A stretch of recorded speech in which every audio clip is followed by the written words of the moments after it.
We're starting to see now that there's woke 1.0 going away and people like AOC saying that it was a big mistake and we shouldn't have done it.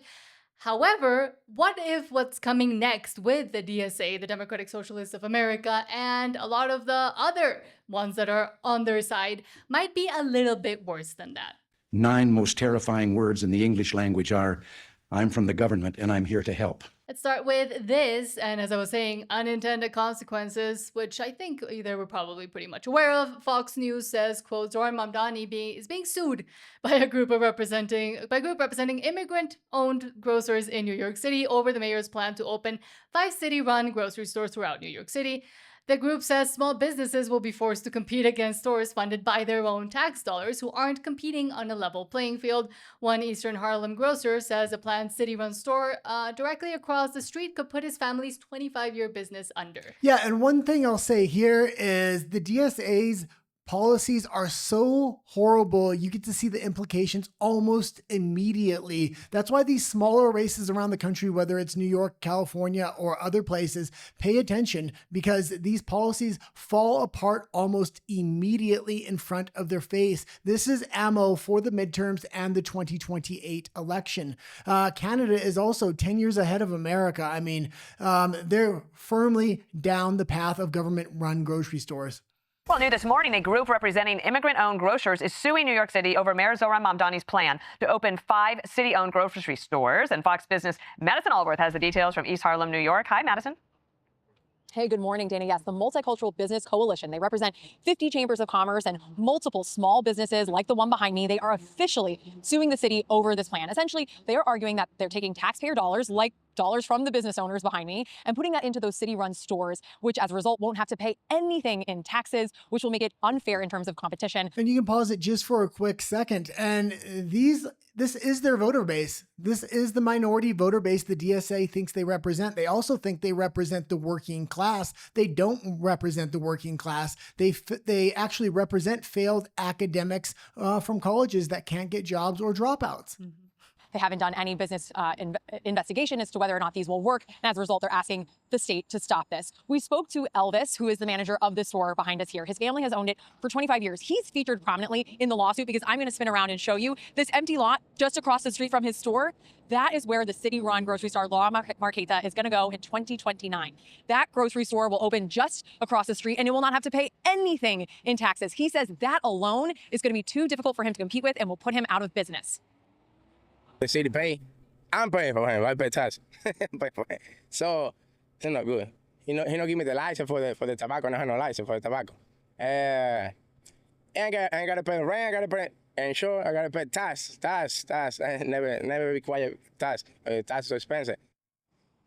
Now, we reached out to the city for comment regarding this lawsuit, but have yet to hear back. But they have recently walked back some comments regarding government-run stores here in New York. The lead official for NYC Groceries told New York One that they were exploring grants for local businesses to help them compete with the government-run stores. So taxpayer dollars going to city-run stores and to the stores that already exist. But the mayor's office has since walked that back, telling Fox Digital they are not considering grant programs for existing grocers.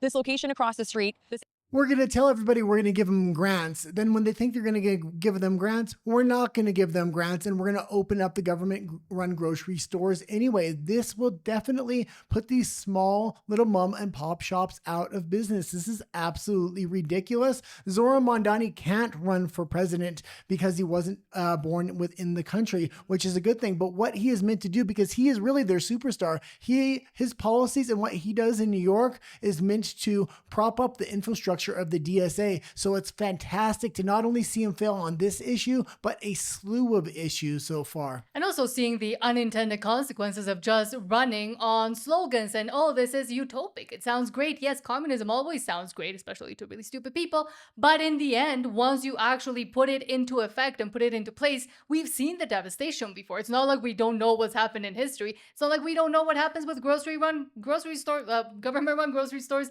in Cuba or in Venezuela. We've already seen that playbook. The problem is it sounds great to people that aren't educated enough, as they like to say, on the issues, or that just want to blindly follow what sounds the best.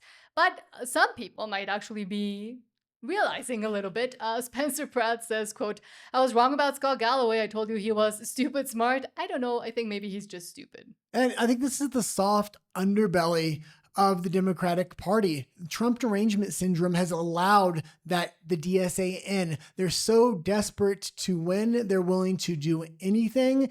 This gentleman has Trump derangement syndrome to the nth degree, and this is why he's going to be willing to align with the DSA here. Bill Maher, on the other hand, has pointed out the flaws within the DSA many times, and my hat's off to him. Even though I don't agree with him on every issue, when it comes to the DSA, he's blowing the whistle, and he's an insider within the Democratic Party, which is good to see.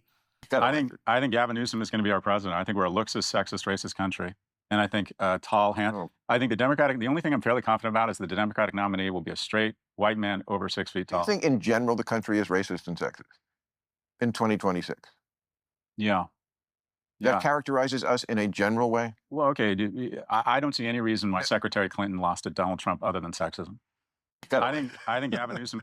And I can tell you why you lost, because you keep calling everybody racist and sexist and everything else. They can see your DEI policies. They can see the policies and what happens at the end of the road when you follow those policies. That's why the Democratic Party is failed. And they're in a far worse situation today than when Hillary Clinton ran.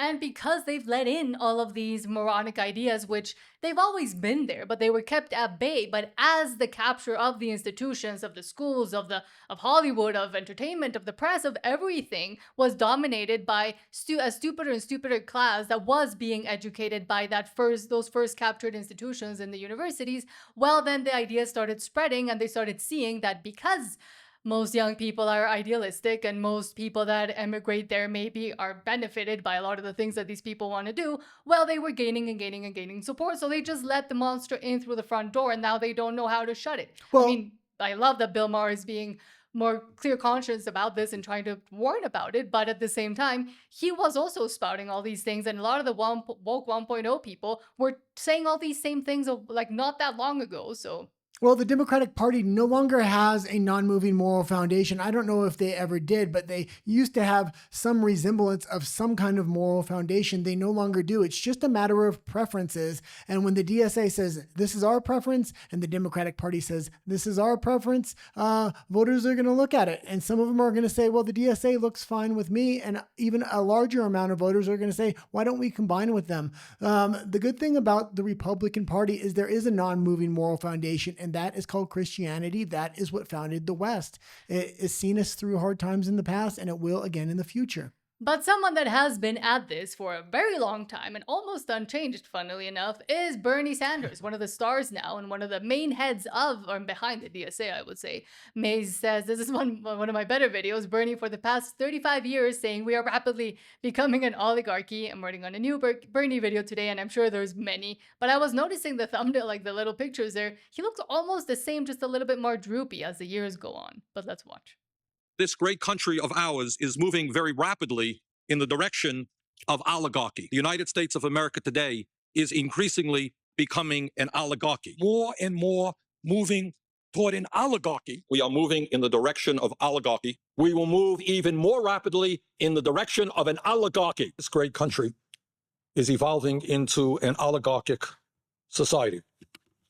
It is called oligarchy, and that is the system we are rapidly moving toward. This is a budget that moves our country rapidly into the direction of oligarchy. A handful of billionaires are moving this entire planet toward an oligarchic society. We start off with the bad news, which is pretty bad, and that is that under Donald Trump, this country is hurtling rapidly toward oligarchy. And you have to remember, this great country of... And you have to remember, Bernie Sanders is the heart of the DSA. He is the leader, and he has been for a long time. He wants to claim oligarchy. What I see, if the DSA take control in the United States and win in the midterms or the 2028 election, socialism and communism is what we're headed towards, not oligarchy. But I would also ask, does he even know what the word oligarchy means? Because at this point, they always say a lot of words, and they use a lot of rhetoric, and a lot of the things in their slogans are based on fear-based rhetoric. However, they never provide the examples. He never tells us how and why it's because, oh yeah, Donald Trump was his latest excuse, but they never actually point out what they're saying is happening, because it's not happening, but it helps them just get people riled up, which I think is just their only strategy they have at this point. Bernie Sanders may have one or two good policy ideas. The problem with that is Donald Trump actually took the best of his ideas and left what was rotten on the side, and he's already implemented them.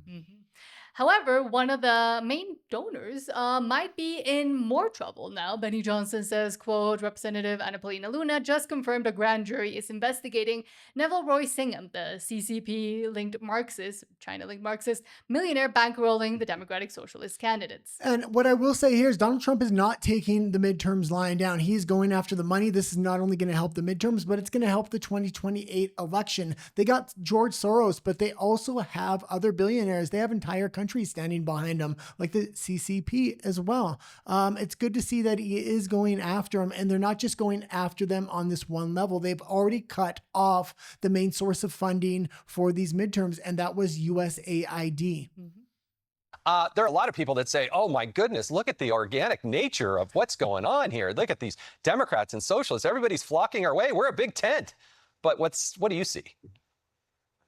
Look, that could not be farther from the truth. In fact, earlier this year, the Department of Justice announced that they have a full-fledged investigation and are convening a grand jury on an individual named Neville Roy Singham, who is a tycoon that is currently living in China that's been funneling over $780 million, Jason, that's a big number, into various political organizations, grassroots organizations that are ultimately working hand in hand with the Democrat Socialists. And I'd like to remind the viewers that Neville Singham is a devout and proclaimed Marxist and socialist. And so this is not organic in any way, shape, or form. But what's crazy and alarming, and you would probably agree, being that you were a House member. And one thing I'll say is in the opening of that segment, he said, well, they look so popular. The poll numbers are so high. That is the PSYOP. That is called the demoralization through polling. They want to demoralize the other side so they don't go out and vote. Trump voters know better. We've seen what happened in 2020. In 2024, we made it too big to rig, and Alberta should be watching that. Don't believe the polls. The polls are meant to demoralize the other side. And what's interesting as well is USAID, you mentioned USAID being cut off. And interestingly, in Latin America, which was tending since decades ago more and more towards the left and more towards more countries becoming communist and thinking that these ideas, or Marxist, and thinking that these ideas are great ideas, as soon as USAID was cut off, we started seeing a wave of more common sense and more towards the right politicians being elected now that the funding was gone. So if we can continue to press on the funding issue, I think we'll start seeing some results, and also understanding that it's not organic. Yeah, and I will say Trump is doing absolutely fantastic right now. He is not backing down. He's not saying, oh, the midterms are here, I have to back down on my long-term strategy. He thinks he's in a comfortable position to maintain his power. I say he's got $1 billion in his war chest. There is a good chance we actually gain some seats here, and that's what I'm looking for in the midterms here. And come 2028, we have the strongest ticket with Marco Rubio and JD Vance, especially if they run together. Also, please don't forget to subscribe. It really does help us out. And thank you so much for everybody that has already done so.